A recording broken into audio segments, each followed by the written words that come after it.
শৈশবে পোলিওতে আক্রান্ত হয়ে হারিয়েছেন দুই পায়ের শক্তি, কিন্তু ভাগ্যের কাছে হার মানেননি। দুই হাতের জোরে নৌকার বৈঠা চালিয়ে প্রতিদিন নদী পার করেন মানুষকে। সেই সামান্য আয় চলছে স্ত্রী ও দুই সন্তানকে নিয়ে 4 সদস্যের সংসার। বর্ষাকালের 2 মাস কিছুটা কাজ মিললেও বছরের বাকি সময় অনিশ্চয়তার মধ্যেই কাটে দিন। তবুও কারো কাছে হাত পাতেননি তিনি, শুধু চান একটি স্থায়ী কর্মসংস্থান, যাতে পরিবারের ভবিষ্যৎ কিছুটা নিরাপদ হয়। আমি তো আগে ভালো ছিলাম। আমার 13 বছর বয়সে পোলিও জ্বরে আমি এইরকম হয়ে গেছি। আমার দুটো পাওই ধরেন যে নষ্ট হয়ে গেছে, কাম কাজ করতে পারি না। তারপরেও ধরেন যে এই বর্ষা মাসের দিন হলে পরে নৌকাটা চালা, সংসারটা কোনো মতে চালাই। কিন্তু আমার শরীরে যে পরিস্থিতি, আসলে নৌকাটা তো আমার চালাই না, খুবই কষ্টকর হয়। সরকার কি সমাজ যদি আমাকে একটু চা দেখতো, হয়তো ধরেন যে একটু আরামে চলতে পারতাম।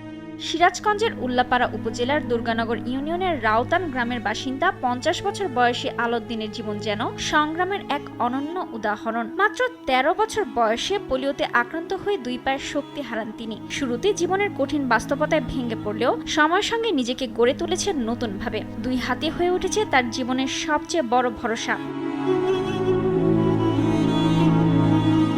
প্রতিদিন সকাল থেকে সন্ধ্যা পর্যন্ত ছোট্ট একটি নৌকা চালিয়ে নদীর দুই পারের মানুষের যাতায়াত নিশ্চিত করেন আলাউদ্দিন। নদীর স্রোতের মতোই সুখ দুঃখের সঙ্গী করে এগিয়ে চলছে তার জীবন। নৌকা চালিয়ে যা আয় হয় তা দিয়ে চলে স্ত্রী রহিমা বেগম, 8ম শ্রেণীতে পড়ুয়া ছেলে আব্দুর রহমান এবং 3য় শ্রেণীর শিক্ষার্থীর মেয়ে আকলিমার সংসার।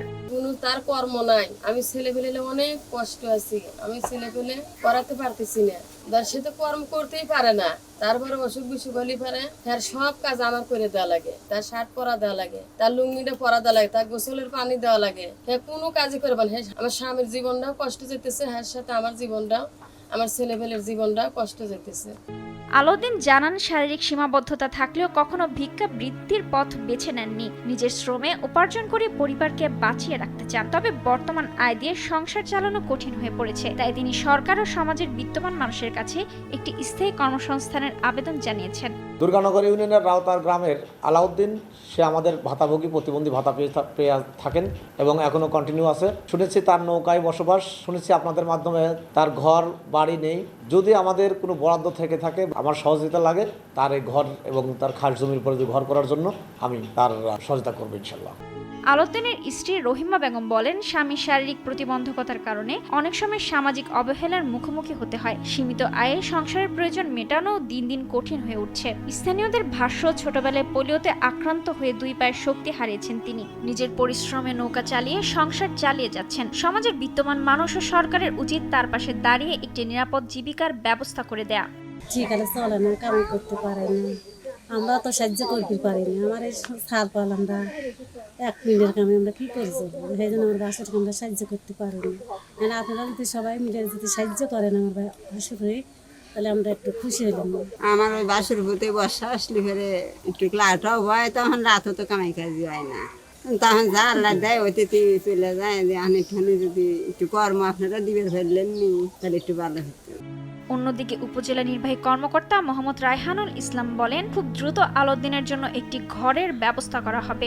আলাউদ্দিন নামে যে ব্যক্তিটি, ওনার আসলে দুটি পাই মানে নেই। তিনি 2 হাত দিয়ে নৌকা চালিয়ে জীবিকা নির্বাহ করেন। ইতিমধ্যেই তিনি সমাজসেবা অফিস থেকে প্রতিবন্ধী ভাতা তিনি পাচ্ছেন। এর পাশাপাশি আমরা যেটি জেনেছি যে তার থাকার ঘরের একটি সমস্যা আছে। তো আমরা উপজেলা প্রশাসনের পক্ষ থেকে তাকে টিন দেওয়া হবে এবং এছাড়াও আর্থিক সহায়তা দেওয়া হবে তার ঘর নির্মাণের জন্য। শারীরিক প্রতিবন্ধকতা আলাউদ্দিনকে থামাতে পারেনি। প্রতিকূলতা জয় করে তিনি প্রমাণ করেছেন, ইচ্ছাশক্তি আর পরিশ্রম থাকলে জীবন কখনো থেমে থাকে না। তবে একটু সহযোগিতা, একটি নিরাপদ কর্মসংস্থান এবং সমাজের সহমর্মিতাই তার দীর্ঘ সংগ্রামের পথকে অনেকটাই সহজ করে দিতে পারে।